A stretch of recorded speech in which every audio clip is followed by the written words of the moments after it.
Hello and welcome to another episode of Transcontinental Overload.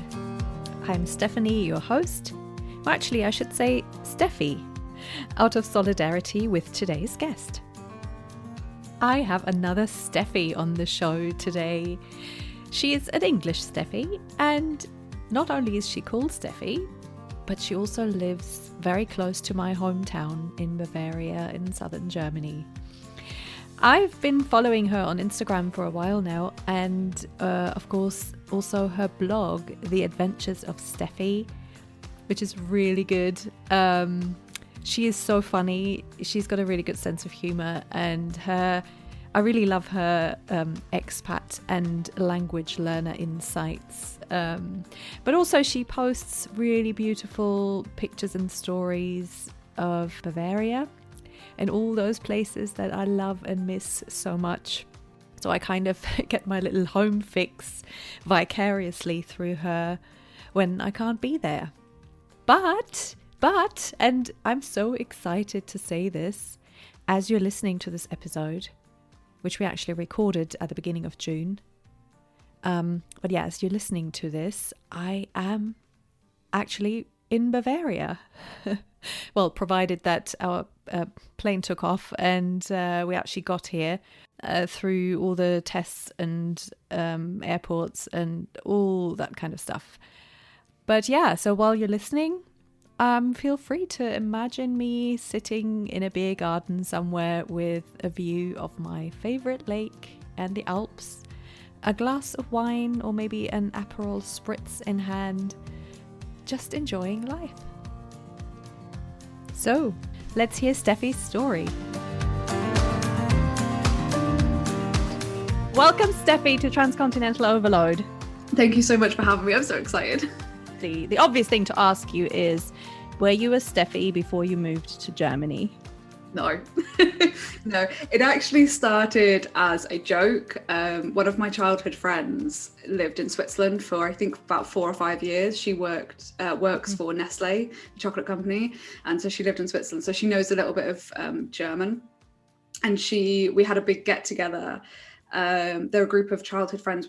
Our parents went to prenatal classes together, so we were born with each other and grew up together. Mm-hmm. It was so cute. Mm-hmm.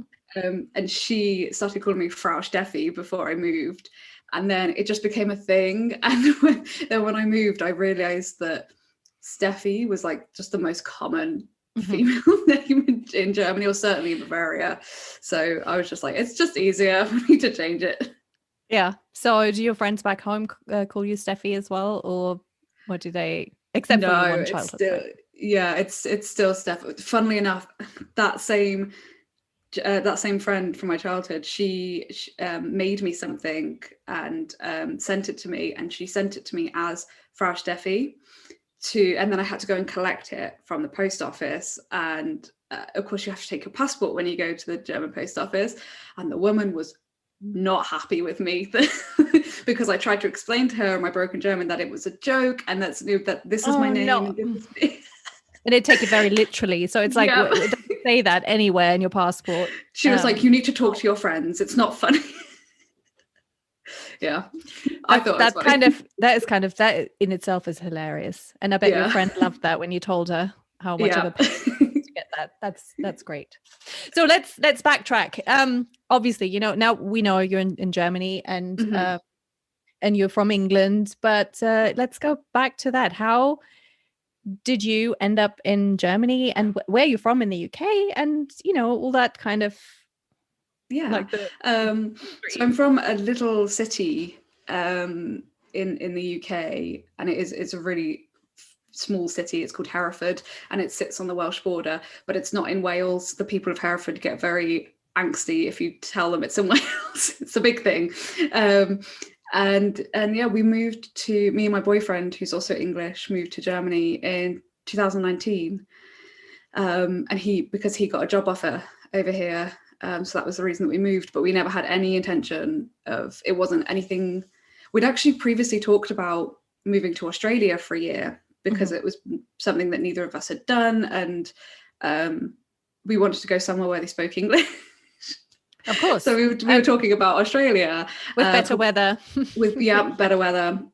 And he's a welder by trade. So we were kind of looking at countries that would offer good welding opportunities. So Australia, Canada did come up, but the snow was too much for me. But it was always something that we just talked about and never really did anything with. And then, this opportunity came up. And from the time that he accepted the offer of the job to the time that we moved was 6 weeks. Woohoo! So it was accept the offer and then all hell broke loose, basically. So you basically didn't have time to question your decision and to be like, to kind of backpedal and go like, no, I didn't mean it. Yeah. That sounds very much like, right, let's do this. Yeah. Okay. I mean, I was 26 when we moved. So, and he's a year older than me. So he was 27. So it was like that kind of, mid to late 20s. We didn't really have any commitments back home. We were renting and stuff like that. Perfect. So yeah. It's now or never kind of thing. Why not? Yeah. You've got to, it's exactly. Sometimes I think these things, opportunities come along and then you kind of always have to think, well, would I regret not doing it? Or would I always wonder what would have happened? That's what we always said. We always said, okay, maybe it lasts just a few months, but I don't want to live the rest of my life saying I turned down that opportunity, not knowing what could have happened. Absolutely. So, and that's also the interesting thing when you talk to people. It's always that kind of thing where they like, oh, I wish I'd done that back then, because you can always, if it's like you said, if it doesn't work out, you go back and it's not that far, and But obviously, I mean, and Brexit had happened in the meantime, so it wasn't probably not quite as straightforward in terms of when we moved, it was actually, so Brexit happened because we'd had the vote and everything, but the UK government spent so many years figuring out what they I've lost count of when it actually happened. So it was 2016 the vote happened, which is now 5 years ago. Which is insane. So when we actually moved, we were still technically in the EU, so we got over here without too much of a problem. The problems are going to come now. So we're now post-Brexit. So we've already had to, when we moved over here, we just registered the address and that was it. We didn't have to do anything with the foreigner's office, nothing. But now we've had to go to the foreigner's office and obviously fingerprints, height, eye color, all of that kind of stuff. And we now have to get the actual residency cards, which is fine. But I'm terrified of going back home now because I've been reading lots of horror stories in the news of how terrible the UK border force are now being. So it's all fun. And then the pandemic in between times. Just to add insult to injury. I know it's all a bit of a mess. We won't know until we actually do it. So when you left the UK, so basically he said, I'm going to take this job, and what were you doing like in terms of job, and did you have to give something up, or are you freelance, or what's your kind of background? So I was working for a company in the UK who I'd been with for about 3 years, and I loved the company. It was the best job that I'd ever had, and everyone there was really like a family, which was really cool. But it also wasn't something I saw myself doing long term, so I wasn't that sad to give it up. What I was sad to give up was on the side. So I was working full time for this manufacturing company, and then on the side I was also a spinning instructor. When I hit sort of 25, I used to be a really big introvert and really very socially anxious, and then when I sort of hit 25, I started to come out of my shell a little bit, and I found fitness, and that was really where I found myself. And I'd created this amazing kind of little community, this amazing group of friends, and I had to leave them, and that was heartbreaking for me. And I guess that's not the kind of thing that it's easy to pick up again when you're abroad, when you don't speak the language and you don't really have a network established already. So it's still hard. It's still really, really hard. Basically you moved without ever thinking you'd move to Germany, or like so neither of you spoke German, I take it? Nope. Not at all. No, and then so where are you in Germany? We're in Bavaria, so we really couldn't have picked I won't say worse, because it's an interesting accent dialect, but it is complicated if you're coming into German for the first time, shall we say, the Bavarian dialect. Yes, I kind of to make comparisons, it probably doesn't work properly, but it's a little bit like when you first come to UK and then you're confronted by a Scot. Yeah, and yeah. You're like, what? Yeah, yeah. What language is it's that? Exactly like that. And, yeah. Yeah, it's so regional as well here, because we have the river in our town, and if you cross the river, which is just 5 kilometers, and I have to cross the river to go to work, and there are some people from the other side of the river that have a completely different dialect and accent to my side of the river. So when I thought, before I started my job, I was kind of getting to grips with the language a little bit. I could understand more than I can speak, and that's still the case now. But then I crossed the river to go to work, and I was just like, what? No idea what's going on. That's the lovely thing about Germany too, that you get all those, and people are very patriotic about their accent. Especially, well, I don't really know Germany that well, I have to admit, except for Bavaria, where I'm from as well. I think I grew up not very far from where you are now, and so I'm familiar with all that. It's like, other side of the river, 10 miles down that way, and it's a completely different story, and people will tell you that too. So I'm familiar with that, but that can't have been the easiest place to land. And then how did your boyfriend get on in terms of work? Because as a welder, and I imagine this might sound odd, but did people at work speak English, and how was that for him? So the person that brought him, that offered him the job and that brought him over here, he speaks excellent English, fluent English. But yeah, he did have a problem with other people not speaking English at his job. He tries to learn German, and did try to start learning German, but he struggled with it really badly, and he still sort of struggles. I don't think he'll mind me saying that I speak better German than he does. So it was a problem, and actually it became I guess too much of a problem. So about 4 months in, they actually let him go from his contract. And obviously 4 months in, you're not through your probationary period, so they basically were just like, we want you to go back to England for a week, and then they were just like, don't come back. So that was terrifying, because I still didn't have a job.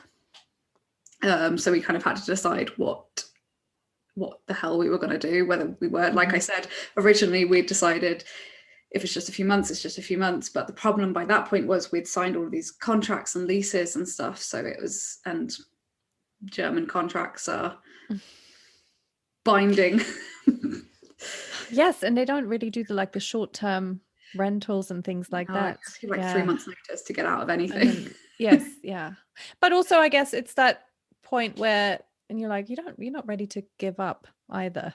So it was, when we went home, I spent most of the week in tears, which is horrible. But and I really thought that I wanted to go home. I don't think that happening at the same time as we went home helped, because I was going back after a few months and seeing all those friends that I'd left behind and seeing my family. So I think that maybe just added to my emotions a little bit.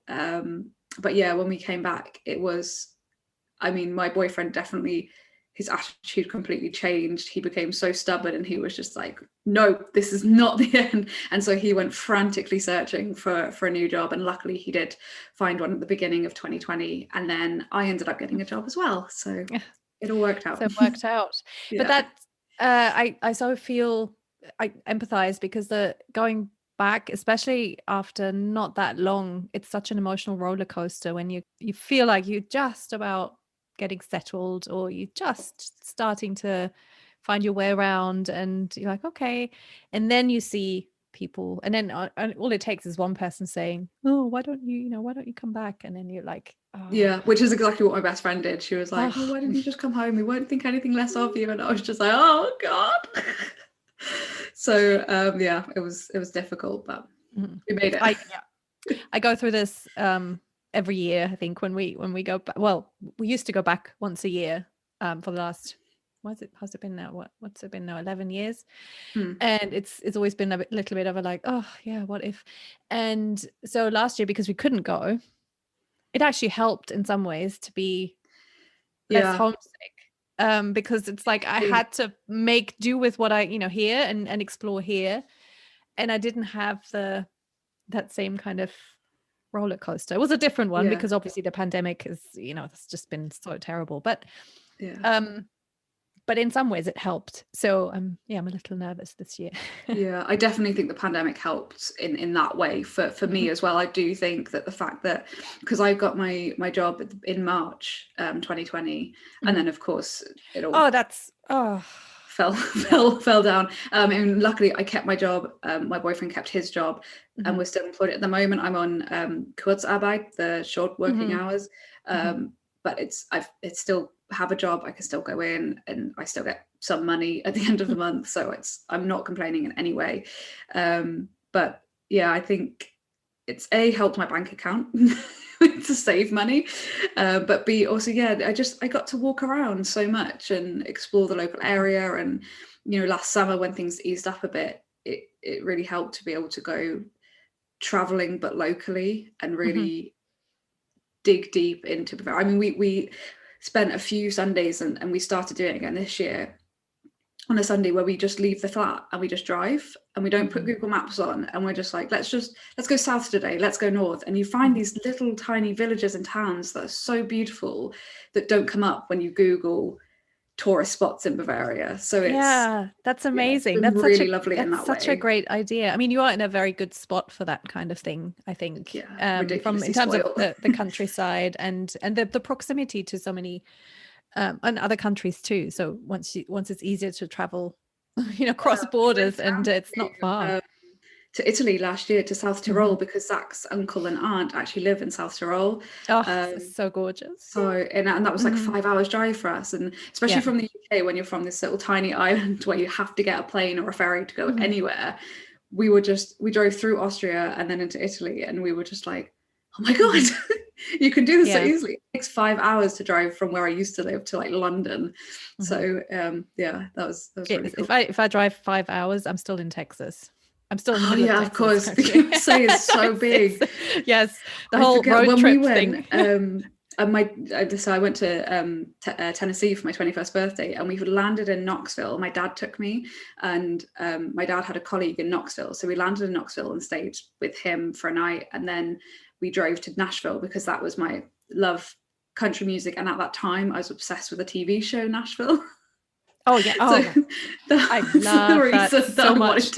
I wanted to go to the Grand Ole Opry and go to Franklin and everything. So we went, but I remember the drive from Knoxville to Nashville was 3 hours. It's not that long, but we crossed a time zone. We went back an hour, and I was just like, oh yeah. What? It just puts into perspective how big the States is. It's funny because when we went back to the UK for a bit, and then we drove from the UK to Germany, and we actually drove down to the south of France and then to Germany and then back to the UK, and a lot of friends were like, whoa, that's a long drive and that's a lot of driving, and it's like, no. We're American now. It's like that's totally fine. That's a day trip. It's just it was absolutely fine. So I have my perspective on that has changed a lot, I guess. Yeah, it's funny. So you've obviously, so you're working, I don't want to say part-time, but kind of. So you've been very busy also writing a blog. Yes. Which I've been following. And that's so nice to have time to do that as well. And it's been really interesting to follow that and to just see your thoughts on Germany and trips and why don't you tell us a little bit about the blog? So it's called Adventures of Steffi, and I started it originally. I've been blogging on and off my entire life pretty much. I was born in 1992, so I've not really known life without the internet. And then I started this just to kind of document. I really wanted to keep family and friends that weren't on social media up to date, so that was how it started. And then I started my Instagram account as well, and started kind of building this lovely little community on Instagram, and that's when I really started to put more effort into the blog and really kind of turn it around to talk about the cultural differences and the language, because this is my first foreign language that I'm learning as well. So I always think that's quite an interesting perspective to have, because I'm learning my first foreign language as an adult, which is very difficult. Which also it shows so much about the British education system, I suppose, because it's like you can completely bypass. Yeah, I mean, they made us take a language. Yes. And I took French, but they don't push it. I mean, I feel like, here, I don't know if, I know somebody that started learning German when they started learning English when they were in kindergarten, but I don't know if that's the norm or whether that was private classes. But they certainly learn English and other, I've got colleagues in the north of Germany that learn Russian. I guess that it's a big part. Yeah, it's a big part of the education system. And from what I've kind of in the UK, I've found, because like my kids went in I don't know what year it was, year 9, year 10, and they certainly could have picked the language and been, pushed themselves and then done A levels or whatever, and then at that level it's really high. So if you want to learn a language properly, they will give you the opportunity, but like you said, it's not pushed, so you can completely get by, like not putting much effort in. You don't really unless you're a language nerd like I was, and so I just loved languages, and I found that so much better than maths and physics, and so I just put effort into that and no more effort into anything else. Wasn't great either, but I just noticed that, and it's the same here in the States. I mean, you have to take a foreign language for 2 years in high school. And that's not very long, is it? When you think you have very long, it's one, maybe 2 lessons a week. Yeah, it's very sad. So yes, same thing. If you're interested in languages, the opportunity's there. But most kids are like, oh, when will I ever need this? Especially with English. That's the thing. It's like, why would I? Why do I need this? Yeah. It's a very like entitled thing, I think, that the Brits have. Not to say that's a generalization. Not every Brit has that, of course, but it's definitely something I found, especially where I grew up, because it wasn't a very diverse environment that I grew up in. So there's no need. So there's no need, and there's just kind of, everyone speaks English anyway, and if they don't, then I'll just shout louder and somehow they'll understand me. So although I saw this happen with a German the other day, a German started shouting louder because we were in Garmisch-Partenkirchen, and there was an American young lad, I guess a hockey player, because it was by the ice stadium, and this German couple were lost, and they went to ask this guy, and the guy was like, "Oh, I'm sorry, I don't speak any German." And so the German guy just started shouting, "Schwimmbad, Schwimmbad," at this poor guy, and this guy was like, "I don't know what you're saying." Oh, he probably felt like they were, threatening him. Yeah. How's it been for you learning German as an adult? What was your approach? Are you taking classes or? So before I moved, my boyfriend actually moved in the July. Like I said, it was that 6-week period, and I did come over with him then, but then I had to go back and just clear a few things up. So I was back in the UK for about a month. I started using Duolingo and the other language learning apps. That was the easiest way when I was still in the UK, and I still use them now, but I have since learned that they're not the best if you actually want to live in the country and progress with your language learning.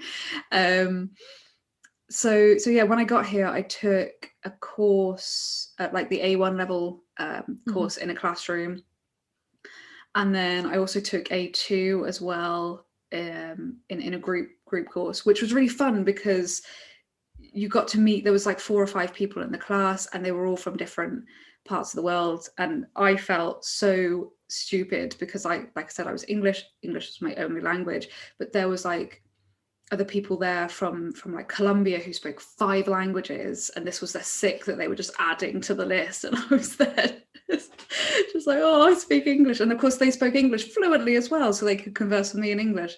It really puts things into perspective, I think, for me. But since then, I've kind of gone on. I found as I progressed, the classroom learning, it just wasn't right for me in terms of I wanted to speak. I can get along with reading and writing quite well, and I pick those up quite quickly. But the speaking part was really bad for me. So I got a private teacher now on italki, and she's really, really amazing, and really helps me kind of move forward with the speaking part and get rid of that fear. But then the other thing that I've started doing is Netflix, podcasts, comedy, all of that really sort of stuff. The more you immerse yourself, there is something that happens, and I just love how that's all possible now. And you can with the watching something in the original and then putting subtitles on and then switching to the subtitles that are actually spoken, and it's like you have all these opportunities. I think it's really cool. And like I said, the apps are great, and just to also just practice pronunciation and things like that. But it's the living there, and I mean, like you said, especially in a place where they don't necessarily speak English all the time. I think it's different probably if you go to Berlin or Cologne or something like that, where it's more I've actually found more people speak English here than I thought would, because we're in quite a small town as well, and the building that we live in is sort of there's sort of some elderly people and stuff that live in the building, but I've come across a few people that can speak fluent English, although they'll tell me, the Germans will say, I'm sorry, I can't speak very good English, and then they'll go and speak complete fluent sentences. And I'm like, I can't even speak that good English. That's so typical, isn't it? It's all the Germans, the Scandinavian, they all do that. It's like, maybe a little bit. I don't really it's like, I think it's the fear of speaking to a native English speaker, in the same way that I get this fear when I talk German to a native German speaker, because I actually, if I talk German to someone who I know isn't German, the fear goes away immediately. But talking to an actual German, I forget everything I've ever learned. And the only way is to just push through that and just do it. And so what are your impressions of Germany? Do you feel like you've adopted a few things now? So it's like when you speak to your friends and family, do they kind of pick up on things where like oh, what's happened to you? I don't know. I don't know if any friends or family have actually picked up on anything. If they have, they haven't said anything. But I'm pretty self-aware, and so I have noticed that recently I've become quite direct in how I deal with just kind of like just small life situations, and now I'm just kind of like, well, why don't you just do this? Why don't you just ask that person that thing? And then my British friend, because obviously in England you can't just ask someone outright what you want to ask them. That's impossible. But I'm in my head now, I'm just like, but why wouldn't you? I don't know. Yeah. Such a waste of time. Just a waste of time to get it over and done with. Anything else that you've noticed is different?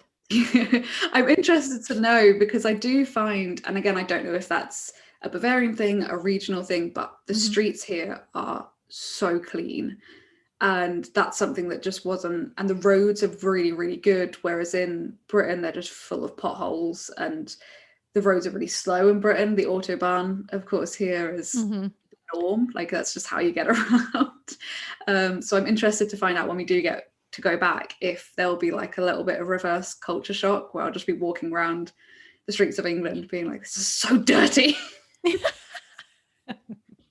So what's the fastest you've gone in a car in Germany?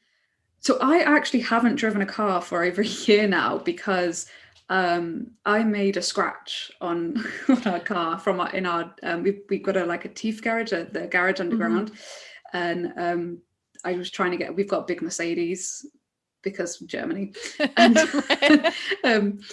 I made a scratch on the car, so I'm not allowed to drive anymore. Oh, which is fair enough. But also my boyfriend works away during the week, so he has the car with him. We could only afford to get one car because having a car in Germany is much more expensive than the UK. So he has the car during the week, but he gets, I don't know what he does when he's by himself, but with me in the car, he gets to over 200 kilometers per hour, which and I have this thing where I grab onto the side of the door handle and I'm like, oh my God. I can't do it anymore. My dad, when my dad picks us up from the airport and he'll put his foot down, I'm like, Dad, no. That's what my boyfriend's so excited for, is when we get visitors, especially my sisters are really like, she's quite scared of going fast in a car. She'll drive, but she's not keen on it, sort of thing. And yeah, my boyfriend just cannot wait to pick people up from the airport and floor it from Munich back to here. Oh God, and I can imagine like that his mates going like, "Oi, then put your foot down, show us what you've got." Oh, encouraging him. Yeah, maybe you shouldn't be in the car then. I mean, yeah, he can go by himself for that. Yeah, no, I know. I'm a complete wimp now when it comes to that. So potholes in the UK. Anything else that you really don't miss about the UK? Really don't miss. Do you know what? This sounds weird because I got told before I moved here that the Germans were unfriendly and the Germans were rude. And that is absolutely not my experience at all. I've had nothing but warmth and not friendship, because making friends with the Germans is a little bit difficult. Whole other subject, yes. But I've felt that in the UK, it's like that's the perception that people have, and there's nothing that will change their minds. And but actually, do you know, I experience more rudeness in the UK, for sure, definitely, and I like to shout about that to any British person that will listen, because I don't buy it. It's not fair. I love that you're saying that, because you can, because whenever I've said it, and I've said it here as well, it's like, you know, the Brits are way ruder than, well, some people say, oh, the Americans are so rude, and not compared to the Brits. It's really funny, and I'm going to get a lot of trouble now for saying that, but there is something in that perception, I think, where people perceive the British to be very polite because they have all the wording and the flowery language and everything. I think in some ways that when we love a cue, or we love to tut instead of saying what's wrong and that sort of thing. But in terms of actual, you know, road rage, I don't hear a car horn here unless someone's done something really wrong, and people don't. It's the amount of times I was given the middle finger in the UK driving, which is, granted, probably fair because I was a terrible driver, as we've established. But here, it just, I mean, I think you get fined for putting a middle finger up here. You can get fined. I'm not sure what the fine is. You have to be very careful what you and how they police it. But it's, you just don't get that same kind of level of road rage as you do back in the UK. And that makes me a lot calmer. Do you know, I think the understanding how the Germans and German society and that whole, yes, they're way more direct, and that is perceived as rude, I think, sometimes, purely because people don't necessarily understand that just things are done differently. And so my husband had never really had any contact with Germany and Germans before he met me. And so he always says that it's all of a sudden he was like, oh, that's why we think that. Because in the more time he spent with like my family, friends and all that, he just understood so much more about how that's just a different way of doing it. And I think it's just way too easy to say, you know, yes, they can be a pig, very grumpy and rude, but and also it's like you find rude, grumpy people everywhere. Well, yeah, exactly. Yeah, even here, it's not everyone's smiley and super not friendly, positive and lovely. So that's, you know, the secret of the expat. You get to glimpse behind the scenes, and yeah. So what's your favorite thing about Germany and being in Germany? Like, what do you think? because I'm in Bavaria, I mean, I have to start with the nature and the mountains and the lakes, because I've never, me and my boyfriend, especially because we've had all the rain here recently, and now it's kind of come into like spring, summertime. And whenever we go walking, whenever we go driving, I'm just like, everything's so green. It's much greener here than it is in the UK. And, you know, the water is much bluer. The rivers here, I mean, I go swimming in my river because you can see the bottom of it, and I mean, there's fish in there, of course, but in the UK, I would never swim in a river in the UK because you can't see the bottom, and they're always a bit murky and it's just a bit grubby. But yeah, the nature side of things. I started hiking, which I never did in the UK, but I'm not sure if that gets sort of injected into you when you move to Germany or Bavaria, particularly, just become a hiking fanatic. Yes, it's what people do. But it's the perfect place to do it. Why wouldn't you? Yeah, it's absolutely gorgeous.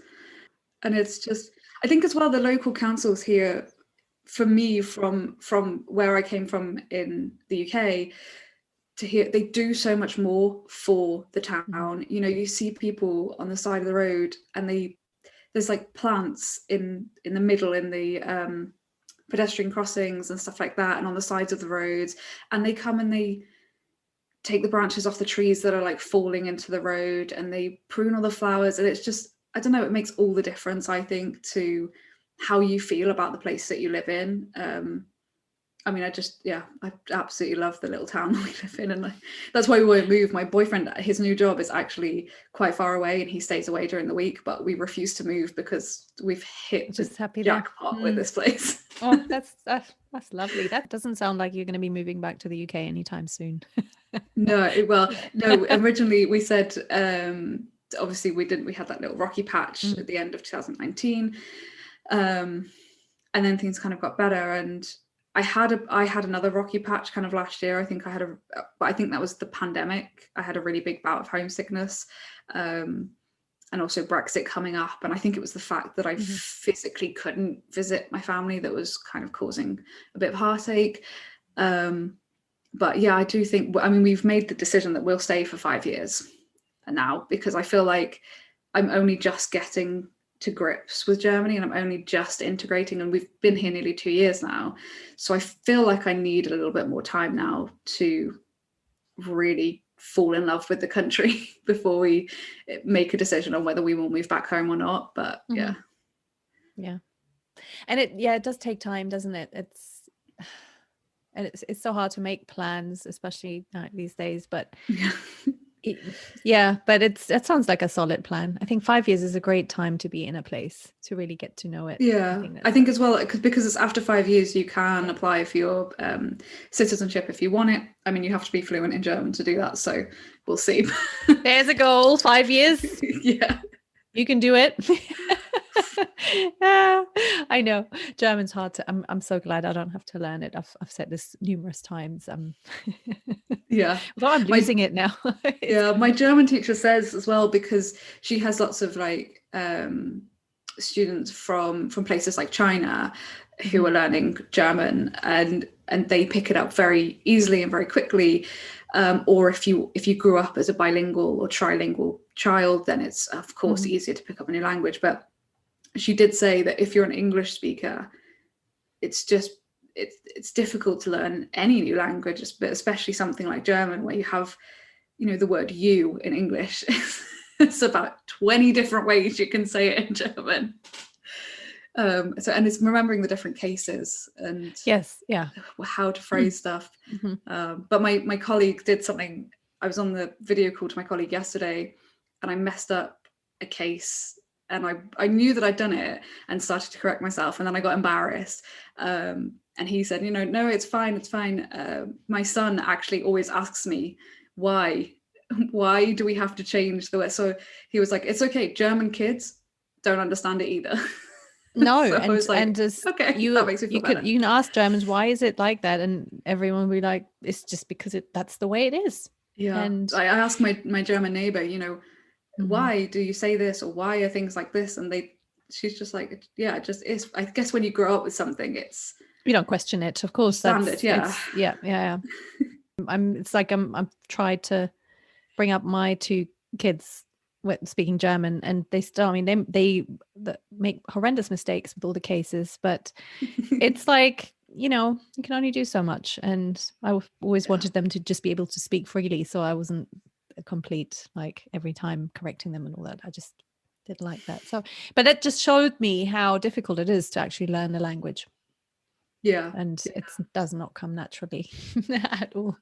And then it's kind of a funny thing, like the more you master a language, or the more you get to know a language, the harder it becomes in some ways, because then you add all these special expressions and the nuances, and you know which word to use in what situation. But it just makes it more complicated sometimes. I think as well, kind of idioms, you know, I used one at work not too long ago, trying to get a sale or whatever, and I was trying to explain to my boss, you know, I think we can twist their arms with this, and I have a very good understanding with my boss and with my colleagues that if I don't know something in German, I can just say it in English, because again, chances are they'll have heard it before, or they'll be able to kind of pick up what I'm trying to say. But I just completely blank, just like what. And this is the thing now, because I've been away so long, I've kind of lost the ability to find the German equivalent sometimes. So it's just like, is there something we say?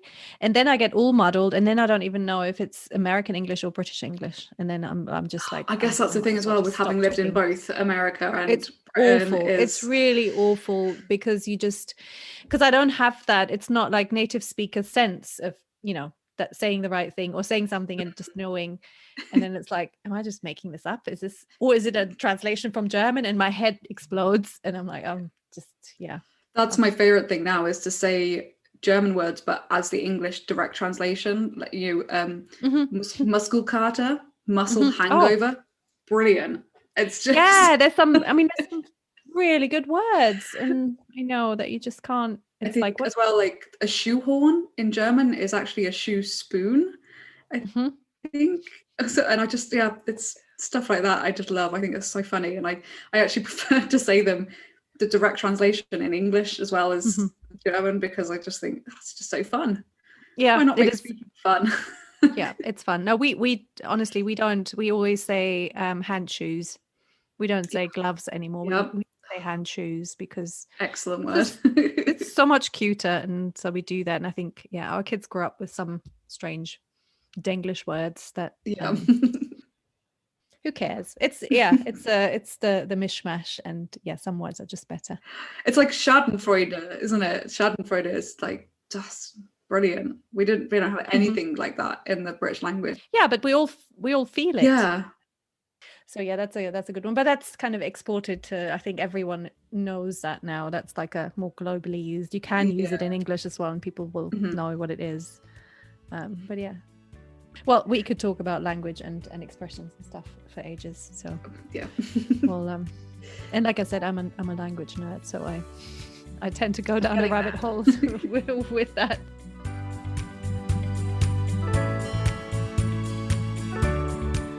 So let's talk about the UK for a little bit. Have you noticed anything that's like drastically different, or things that you miss from the UK? I don't know.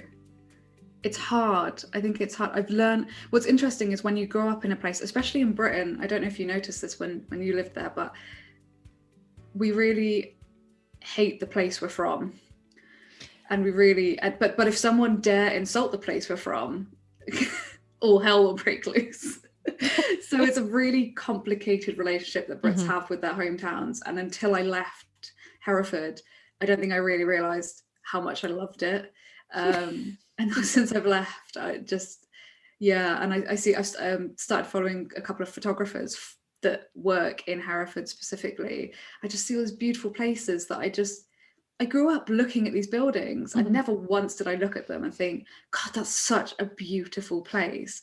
But now I'm seeing it and I'm not there. I'm like, oh, this is so sweet. It's so lovely. I miss it so much. So I think that's something that happens when you move away, because I feel exactly the same. I left Germany in my early 20s, and I had not hiked all the gorgeous places, and I had not visited all these cities, and I hadn't really, why would I do sightseeing in Munich? It's like I hadn't. And that came later. So every time we then came back in the summer, and then it was like, oh yeah, let's go, like you said. And all of a sudden you look at places and you're like, oh, I never noticed how stunning this is. Yeah. And so there is something really funny that happens, I think, when you leave, that you just get a bit nostalgic for it all, and you think, yeah, why didn't I do that when I lived there? But you can't see it because it's right in front of you. And it's that same kind of thing. And with the pandemic as well, like I've seen all of my friends from back home, obviously they couldn't go anywhere, so they were exploring and then posting photos of it on social, and I was just like, oh god, this looks so nice. But also coming back to the whole social media and the internet, it's become such a thing for people, like to show off where they are, and to kind of focus on the beauty. And I think it's amazing. It's just really nice because you can get that pride, but at the same time, like you said, there's that self-deprecating thing. It's like you don't want to appear patriotic, or it's and that's the difference between the Americans and the Brits. It's like here that people are very happy to wave the flag, and then it's but in Britain it's a little bit like tacky. It's like you just don't kind of gush too much about things. So I feel like this last year, and people, like you said, having been able to focus on their surroundings has brought that out a little bit, and actually kind of like, it's really fun. I've noticed that too, like friends posting way more pictures of videos from their surroundings and their walks and things. I'm thinking, amazing. How do you feel? So you, like we said earlier, you had no plans on moving abroad, but now that's become a really big part of your life, and for another few years and possibly longer, who knows. How do you feel like it's changed you and your like perspective, view of life, of the world? God, that sounds a bit grand. Massively. I mean, it blew my mind wide open. I've completely fallen in love with languages now, like you were saying earlier, but it's happened for me in my late 20s. And I've started dipping in and out of a bunch of different languages and I've started deliberately watching foreign language films and TVs and stuff. And God, there's some really good stuff out there. And it's amazing what happens when you jump over that barrier. This whole other world opens up for you. But I mean, apart from that, confidence. Specifically, I was talking to somebody about this the other day. I'm more confident in failure.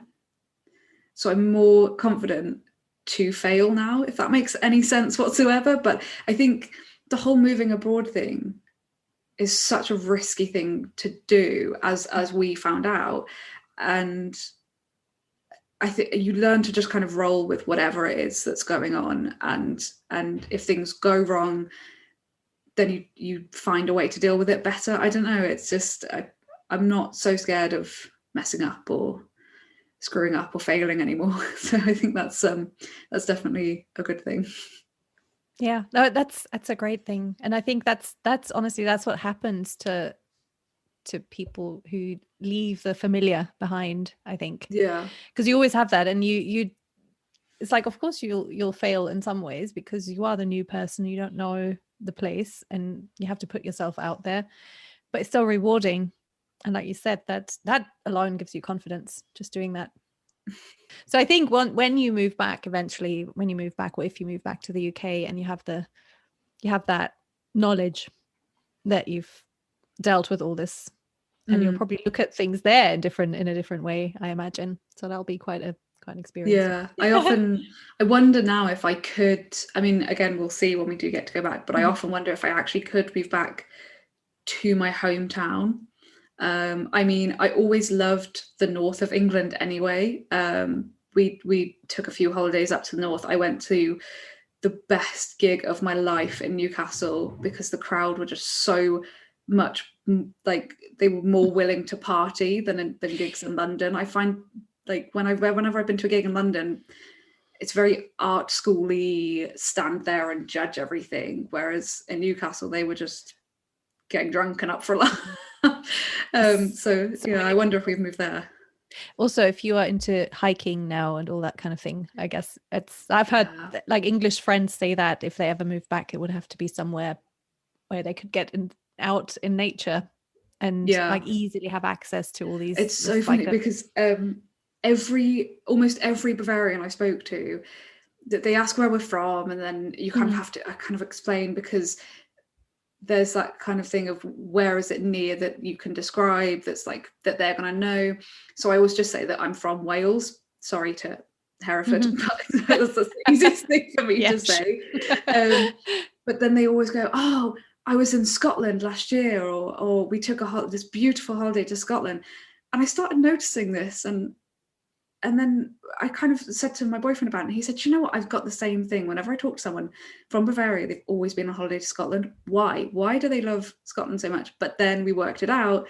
It's because it's kind of similar to Bavaria. They've got the mountains and the highlands and stuff. And it's just, I guess, a bit like home. And the mentality, I want to say sometimes, because the Scots, and this is such a yes. I honestly, so I've got this big theory, and I haven't spoken about this. I honestly feel like there must be some genetic link or some, because it's the mentality. It's that whole Scotland would be independent and from the UK, and I think Bavaria secretly would like to be independent of the rest of Germany too. I mean, absolutely. I mean, they not really, but actually yes. Yeah. And they see themselves as very different to Germans or the rest of Germany, and the Scots are the same. And then when you look at the language, don't you feel that sometimes when a Scottish person speaks English, it can sound like a Bavarian speaking English with a very heavy Bavarian accent? Yeah. Well, there's a podcast that I listen to called Coffee Break German, which is a really great podcast to start learning German. But the guy that presents that out is Scottish. And when because I have real trouble rolling my R's and doing any of the R sounds in German, it just comes out wrong every time.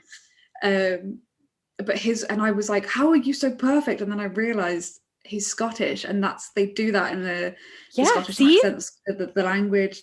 It's really easy for them to roll their R's. So yeah, no, I think you're absolutely right with that. And sometimes I think it's the vowels where they're like so like no, and that's like a Bavarian speaking English would say no. And so I have this theory. So I'm on board with that theory. So now you just go around listening, try and make Bavarians with Bavarian accents speak English, and sometimes they sound Scottish.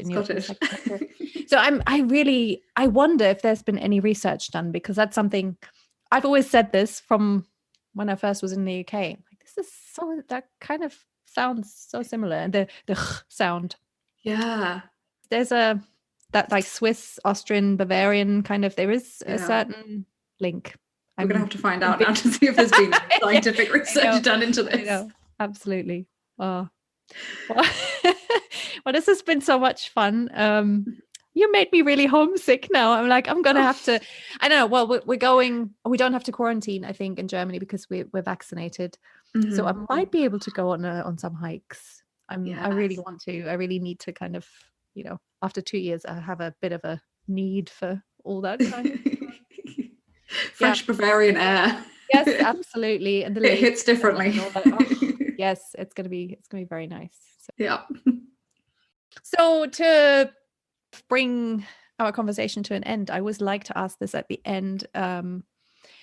What is there anything that you do when you get really homesick, and that when you miss your home country or certain things? Is there any food or any tradition that you maintain?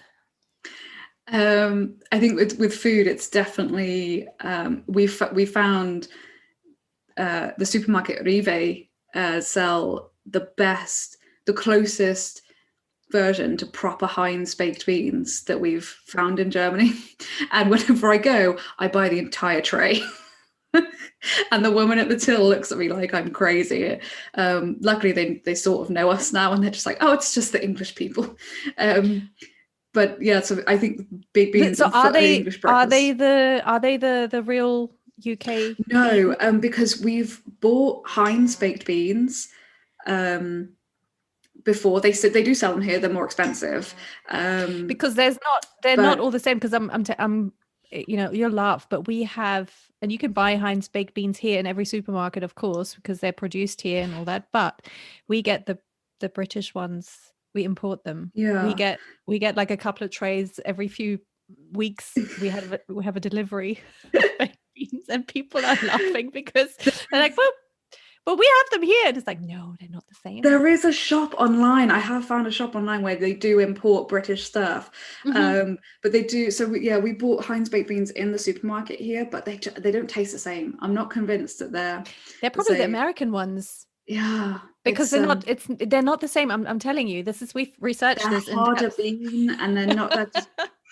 We're going into the. But still, they're baked beans, which is not something Germans eat. So so there's that, and then I do like to do a Sunday roast with Yorkshire puddings and stuff, which I've promised to make for my German neighbour because she's got no idea what they are. I actually tried describing a Yorkshire pudding to my physiotherapist the other day, and I suddenly realized, and of course I had to try and describe it in German, but then I thought, I don't even know how to describe one in English. Like, what is Yorkshire pudding? It's such a weird thing, isn't it? Because she heard pudding and was like, oh, like vanilla pudding? And I was like, no. Not the same thing at all. So that was fun.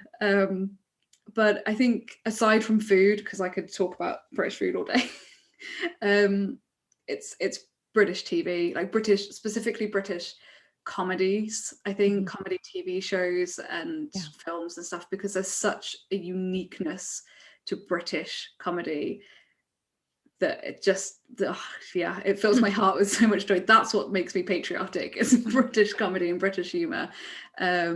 So it's definitely turning to stuff like that, old favorites, that really helps.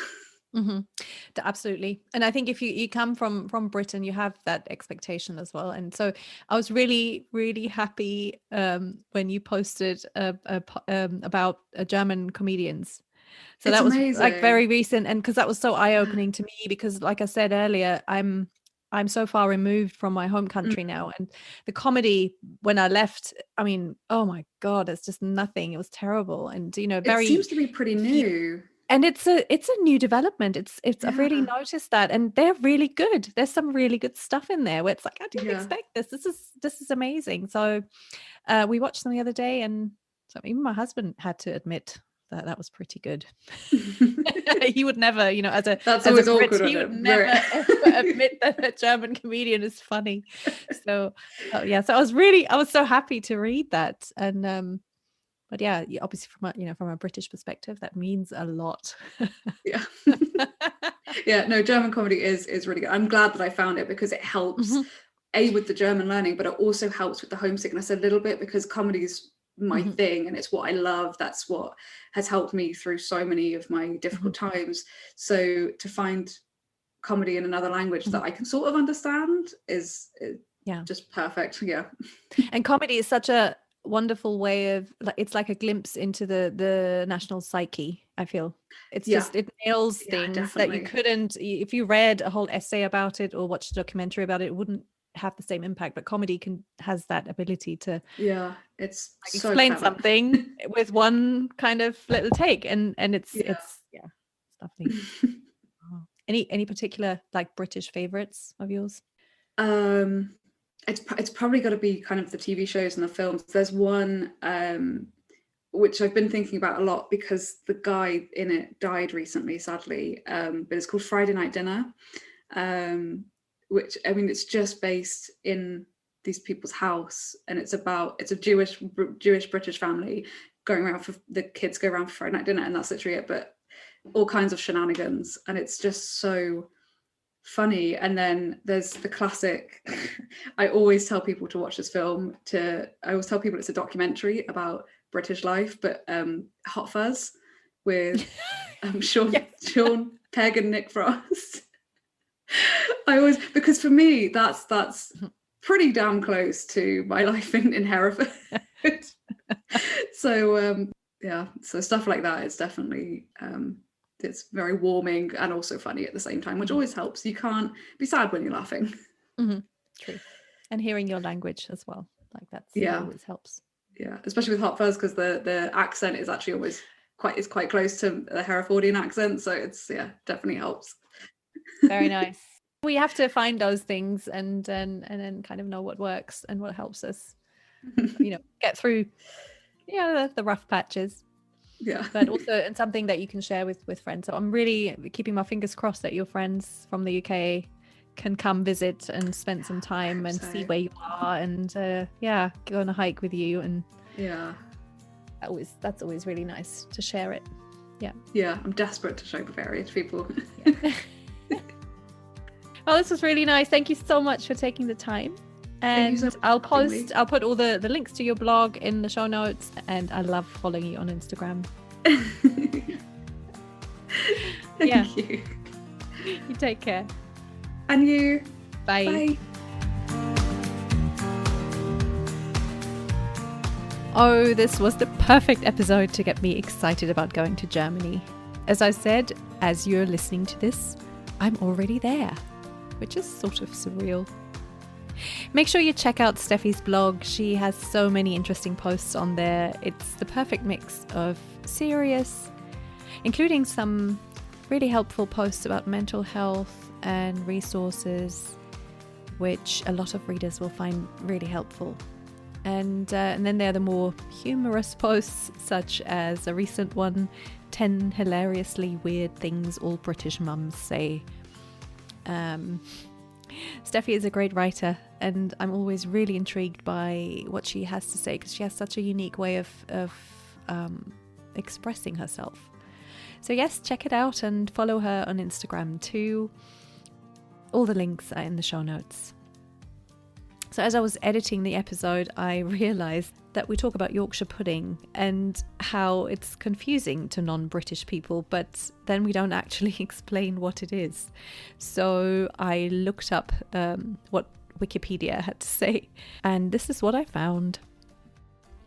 Yorkshire pudding is a common English side dish. The origin is northern England. It's a baked pudding made from a batter of eggs, flour and milk or water. It is a versatile food that can be served in numerous ways depending on the choice of ingredients, the size of the pudding, and the accompanying components of the dish. As a first course, it can be served with onion gravy.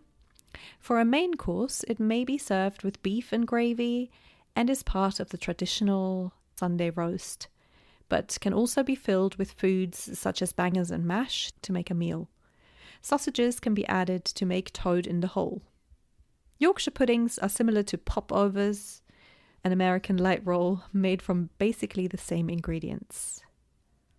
So I'm not sure how helpful this was, but I would recommend a visit to Britain if you really want to try Yorkshire puddings, or maybe you can ask a British friend to make you some Yorkshire puddings. They might curse you, but they'll secretly love you.